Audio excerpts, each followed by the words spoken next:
मुझ परमात्मा को तत्व से जानता है उस समय वह मेरे स्वरूप को प्राप्त होता है। बार बार यही कह रहे हैं, जब मेरे को जो जान जाता है अर्जुन, तू मेरे को जान भी गया, मान भी गया, पहचान भी गया अब तो कि आप भगवान हो। तो जो मेरे स्वरूप को जान जाता है वो कभी भी कुमार्ग पर नहीं चलता। गुना नितान त्रिन देहि देहे समुद भवान, जन्म मृत्यु जरा दुखे विमुक्तो अमृतम शनुते। ये पुरुष शरीर की उत्पत्ति के कारण अरूप इन तीनों गुणों को उल्लंघन करके जन्म मृत्यु वृद्ध अवस्था और सब प्रकार के दुखों से मुक्त हुआ परम आनंद को प्राप्त होता है। जब जिसको ये हो जाता है भी, जब इतना अच्छा सुंदर बचपन था, भोलापन था, वो चला गया, इतनी सुंदर जवानी आई वो चली गई, जिसको हमने संभाला नहीं, मस्तियों में उड़ा दिया, बालपन खेल में खोया, कहते हैं ना बचपन खेल में खोया, जवानी नींद भर सोया, बुढ़ापा देख कर रोया। तो कहते हैं वो वृद्ध अवस्था जो जब आ जाती है, फिर आदमी पीछे अपने किए हुए कर्मों को देखता रहता है कि मैंने ये किया, अगर ये कर लेता तो ये हो जाता, ये कर लेता तो ये होता है, फिर उसके अपने आप ही उसके परिणाम निकालता रहता है। और जो पहले जान जाता है, कहते फिर भी उसको अगर थोड़ी भक्ति में लग जाता है तो वो पड़ा पड़ा आदमी दुखी नहीं होता, चाहे वो बीमार हो, कितना भी वृद्ध हो, कितना भी दुखी हो, उसके अंदर फिर भी परमात्मा का नाम चलता रहता है कि हे भगवान, ये जो दुख दिया तूने मेरे को, ये जो मेरी परिस्थिति है, ये मेरे कर्मों के कारण है, तेरा कोई इसमें दोष नहीं है। और वो लेटा लेटा विचार के ऊपर अपने किए हुए कर्मों का पश्चाताप करता रहता है, भगवान का सतत निरंतर जप करता रहता है और अपने होने वाले कर्मों की माफी मांगकर प्रभु के निकट पहुंचता जाता है। प्रभु कहते हैं ना, पीछे भी अर्जुन को कहा कि अर्जुन, मैं इतनी स्वतंत्रता देता हूँ कि सारी जिंदगी कुछ भी करो, लेकिन मरते टाइम एक बार आखिर में मेरे को जो भज लेता है मैं उसको पकड़ लेता हूँ और अपने चरणों में लगा लेते हैं। ये भगवान कहते हैं कि वो कभी डोलता नहीं है। आगे फिर अर्जुन बोलते हैं, अर्जुन बोल रहे इन तीनों गुणों से अतीत, उसके प्रश्न खत्म नहीं हो रहे अर्जुन के। देखो कितना समझाने के बाद फिर कोई ना कोई प्रश्न ढूंढ लेता है।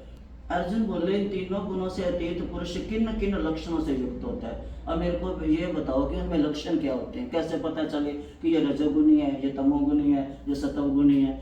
तो भगवान कहते हैं मेरे को ये बताओ उसका आचरण कैसा होता है, उसका बोलचाल कैसा होता है, उसका उठना बैठना कैसे होता है।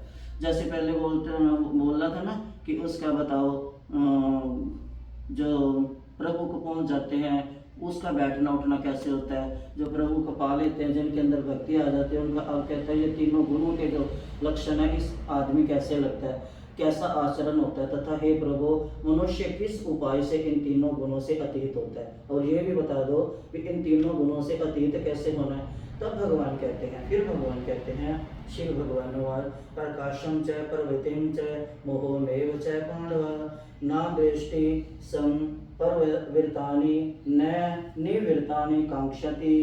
कि हे अर्जुन, जो मनुष्य सतोगुण रजोगुण तमोगुण जो डालता कौन है इन गुणों में, तीनों गुणों में कौन बसाता है, बुद्धि अहंकार और मन और हमारी जो 5 इंद्रियां, यही तो बसाती हैं कर्म, जो कर्म इंद्रियां हैं 5, ये हमारे को उन विषयों में लगाकर अच्छे कर्म करेंगे सतोगुणी, बुरे कर्म करेंगे तो ये बांधते तो यही है हमारे को। यही जो 23 तत्व हैं जो हमारे पिंड में है, यही भगवान कहते हैं, जो कल बताए थे भगवान ने वर्षों भी, कि 24 तत्व ही मनुष्य को बांधते हैं। इसलिए इन तीनों गुणों की इसकी उत्पत्ति का कारण भगवान बता रहे हैं और कह रहे हैं, अर्जुन, जो पुरुष सतव गुण के कार्य रूप प्रकाश को और रजोगुण के कार्य रूप प्रवृत्ति को तथा तमोगुण के कार्य रूप मोह को भी ना तो प्रवृत्त होने पर उनसे द्वेष करता है और ना निर्वृत्त होने पर उनकी आकांक्षा करता है। पहले भी भगवान ने कहा था ना कि चोर से नफरत मत करो, चोरी से करो, और उसको देखो ये चोर क्यों चोरी के पथ पर चला है।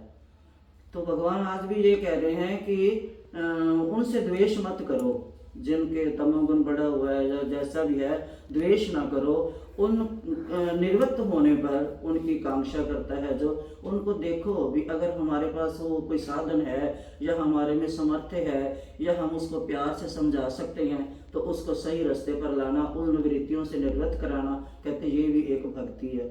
और फिर कहते हैं जो साक्षी के सदृश स्थित हुआ गुणों के द्वारा विचलित नहीं किया जा सकता और गुण ही गुणों में बरतते हैं, ऐसा समझता हुआ जो सच्चिदानंद घन परमात्मा में एक ही भाव स्थित रहता है एवं उस स्थिति से कभी विचलित नहीं होता। हे अर्जुन, जो निरंतर आत्म भाव में स्थित भगवान सततम और निरंतर, ये दो शब्द बार बार अर्जुन को कह रहे हैं। और तीसरा बस यही कहते हैं कि वासुदेव सर्वम। तो आत्म भाव में स्थित दुख दुख सुख को समान समझने वाला, मिट्टी तथा पत्थर और स्वर्ण में समान भाव वाला, ज्ञानी प्रिय तथा अप्रिय को एक सा मानने वाला और अपनी निंदा स्तुति में भी समान भाव वाला, जो मान और अपमान में सम है, मित्र और वैरी के पक्ष में भी सम है एवं संपूर्ण आरंभों में कर्तापन के अभिमान से रहित है, वह पुरुष गुणातीत कहा जाता है।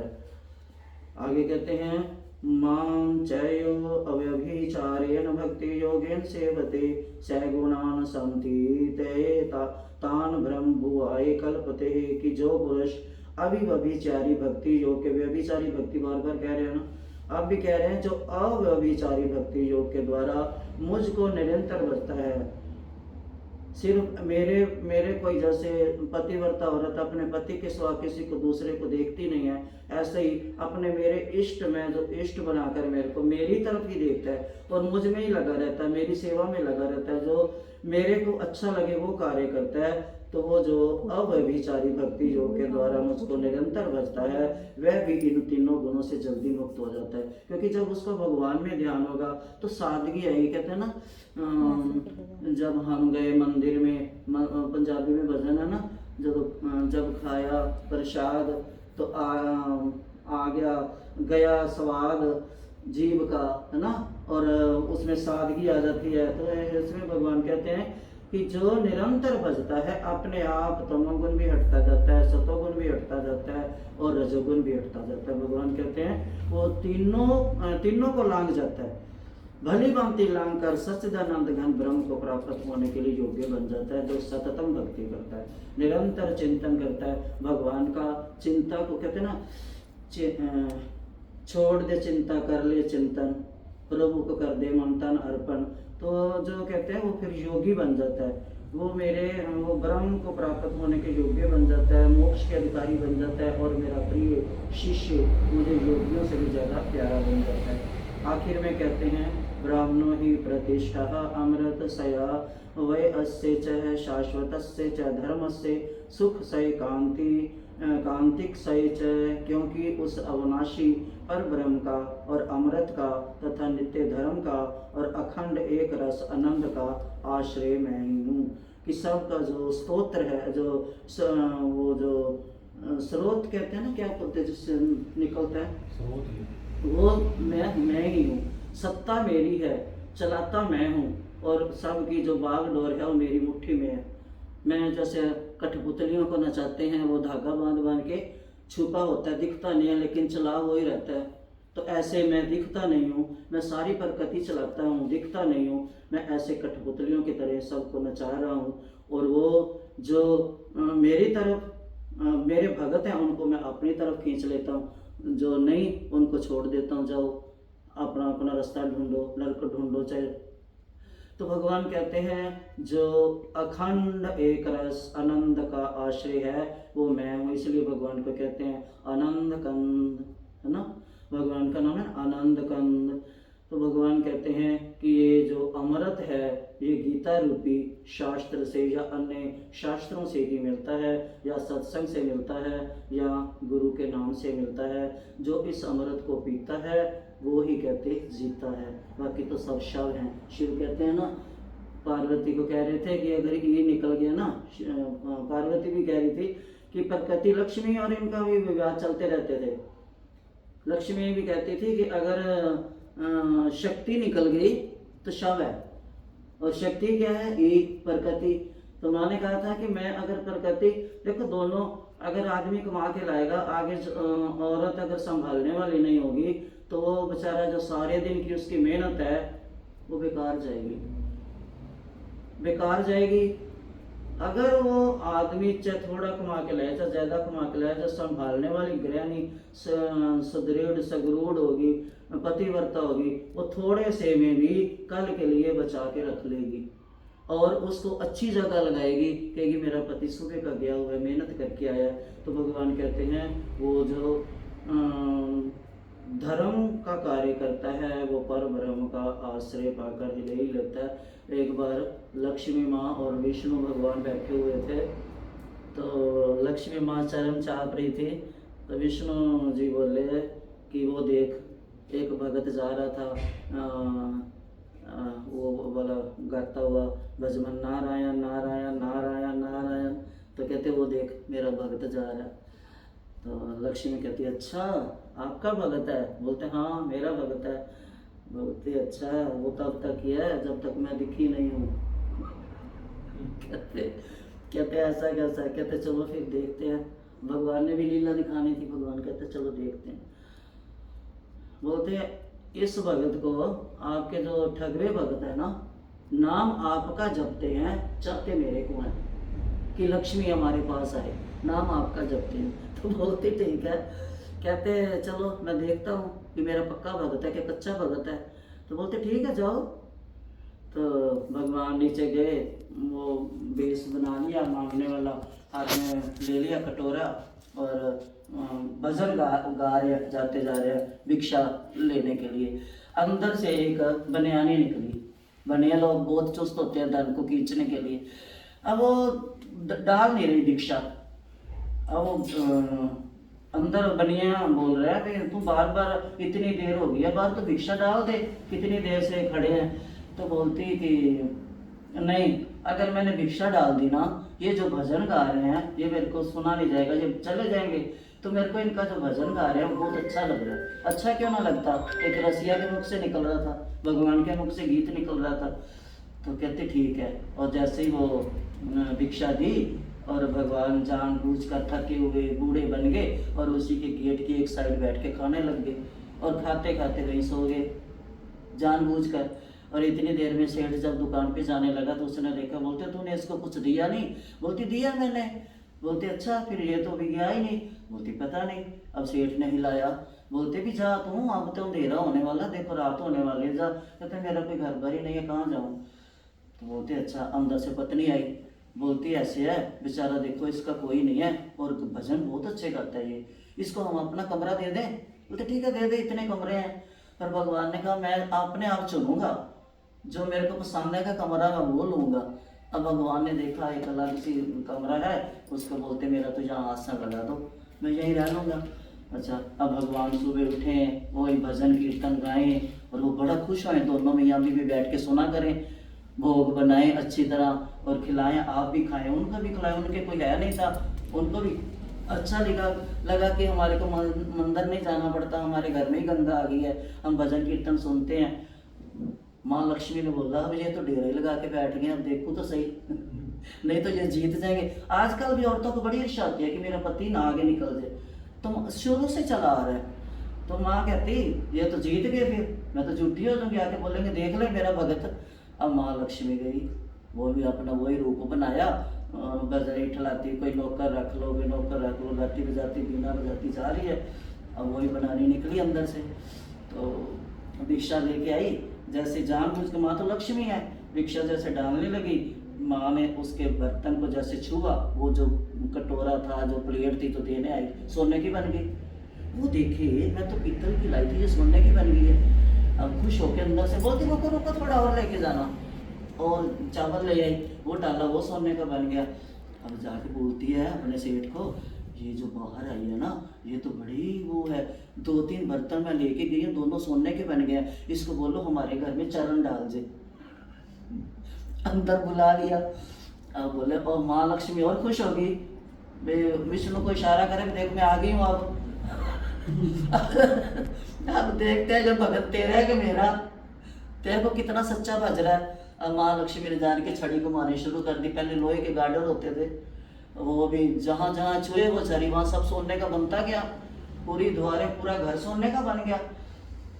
अब वो औरत आ गई लालच में, सेठ को बोलती, जब बोलती मैं जा रही हूँ, बोलती ना ना, सेठ को बोलती इसको जाने ना दो, ये तो बड़ी काम की चीज़ है, इसको कमरा दे दो। अब वो लक्ष्मी को तो पता था, बोलते आप ना जाओ, ना तो हमारे घर में रहो, हम आपको खाना पीना सारा कुछ देंगे, हमारे घर में रहो। बोलती ठीक है। तो बोलती फिर कमरा, बोलती हाँ मैं, हमारे पास बहुत कमरे हैं, आप कोई कमरा ले लो। बोलती नहीं मैं अपनी मनपसंद का लूँगी। और विष्णु जी चुप के एक तरफ, भैया आज तो गड़बड़ हो जाएगी।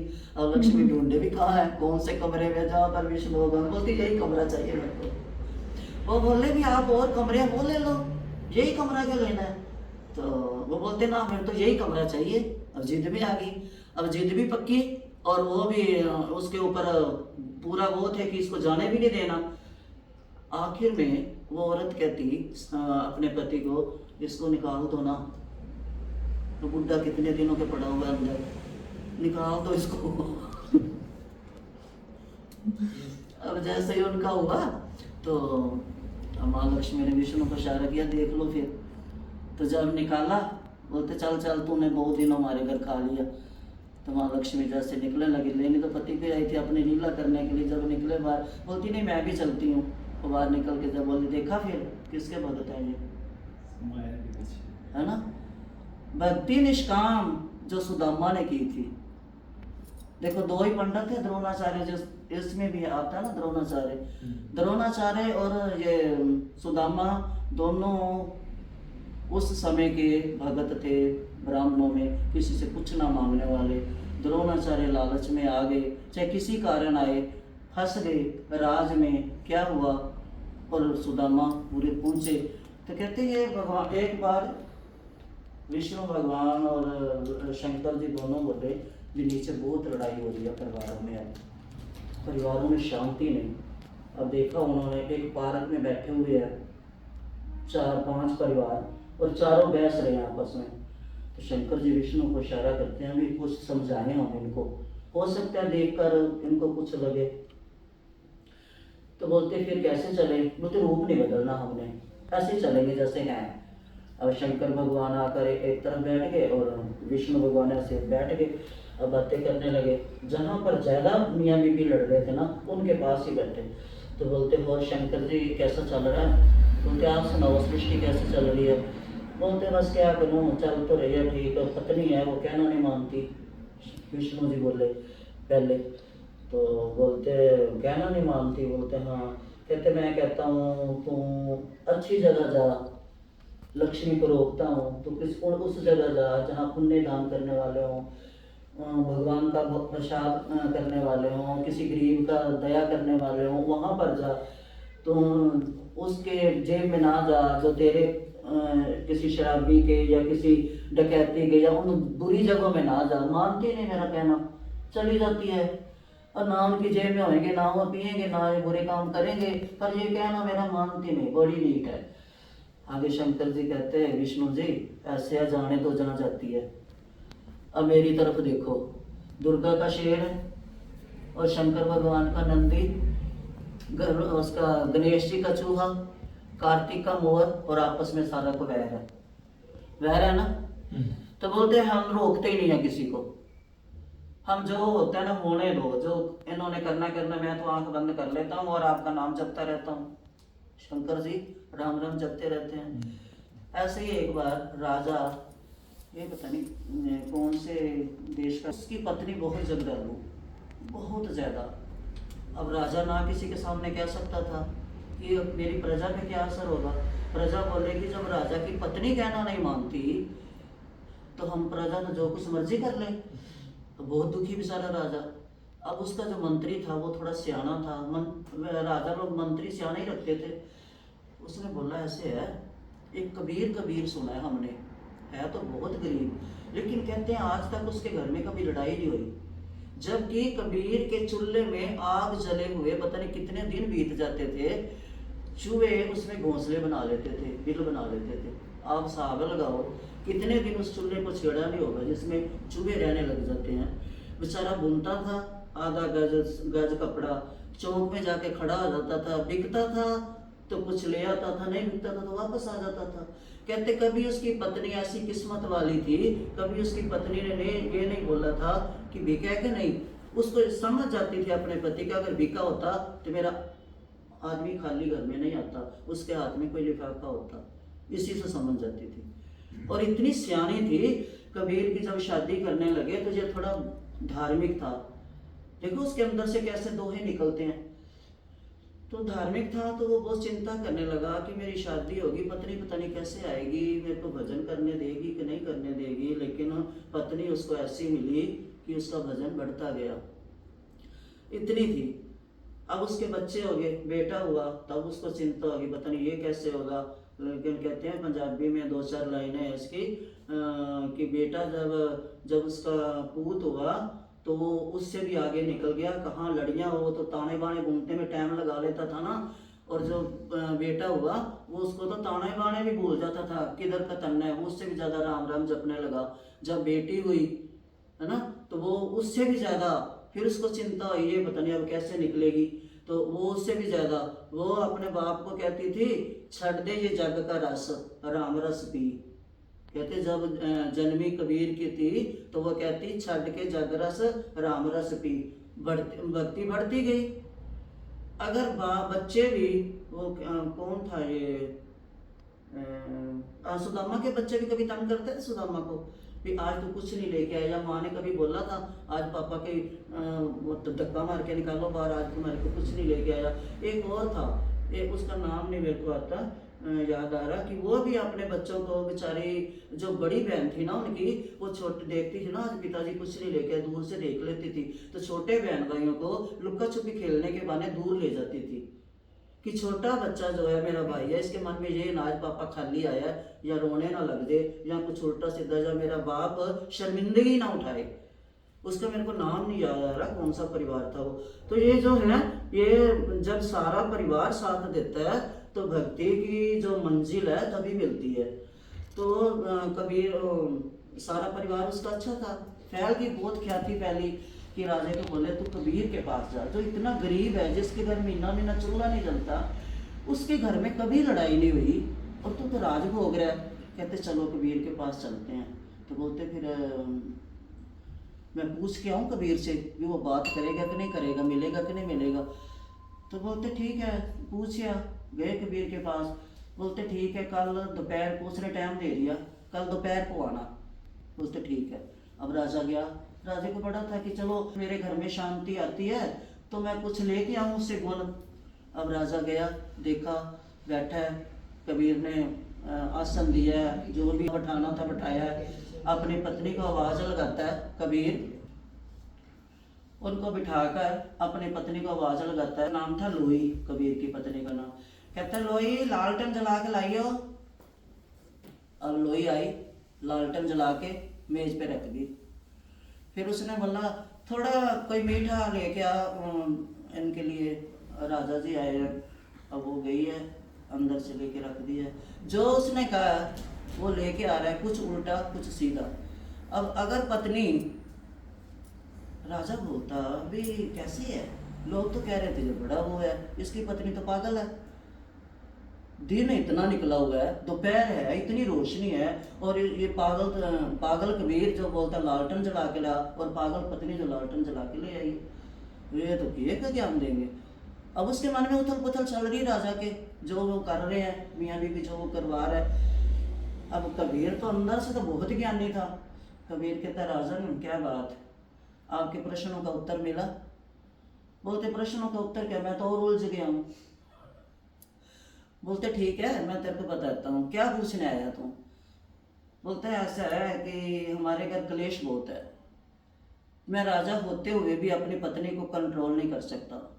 जब मैं अपनी पत्नी के ऊपर अपना शासन नहीं चला सकता तो मैं प्रजा को कैसे चलाऊंगा। बस यही चिंता जो है मेरे को खाई जा रही है। बोलते बस ऐसे है, देख मैंने अपनी पत्नी को बोला लालटेन जला के ला, ले आई है। उसने नहीं बोला क्या बात दिन है, पागल तो नहीं हो गया लालटेन जला के ला, बोला उसने। बोलते नहीं, बोलते रख गया ना, तो हाँ। तो बोलते बस यही है वो। फिर उसने जो वो बोलती है मैं नहीं बोलता, जब मैं होते हम एक दूसरे को वो करते ही नहीं है। तो ये है जहाँ पर कुछ होता है परिवार के साथ मिलके। अब पति पत्नी का संबंध ही क्यों बनाया भगवान ने, इतना पैसा खर्च करते हैं, माँ बाप पहले पालते हैं, फिर इतना पैसा खर्च करके शादी करते हैं, अपने घर में क्यों नहीं रख लेते। ये संबंध परमात्मा ने बनाया है।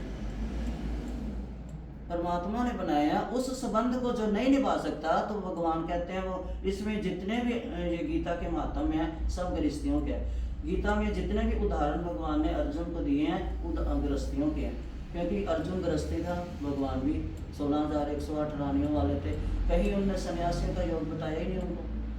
तो भगवान कहते हैं ये जो गृहस्थी आश्रम है ये तो मैंने पता नहीं क्या क्या सोच के बनाया है, अगर जो इसको नहीं चला सकता तो वो मेरे को पा ही नहीं सकता, क्योंकि उसको शांति आएगी नहीं। जब उसको शांति नहीं आएगी, उसके मन में उथल पुथल चलती रहेगी, मन खाली नहीं होगा तो मेरी तरफ बढ़ेगा कैसे। तो भगवान कहते हैं कि जो मन जिसका शांत हो जाता है, सारी इच्छाओं को खत्म कर जाता है, जिसके अंदर जब मन मेरे में लग जाता है तो रजोगुण तमोगुण सतोगुण अपने आप बढ़ते जाते हैं।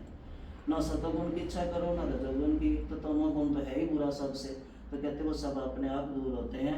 ये गीता माता की शक्ति से होते हैं और भगवान की सत्ता से होते हैं, क्योंकि चलाने वाला तो वो है। अगर वो सूरज को एक इशारा करते तो ना निकल, अंधेरे अंधेरे, वो अपने सारे उसने अपना चला रहा है प्रकृति को। वो श्री कृष्ण भगवान की जय।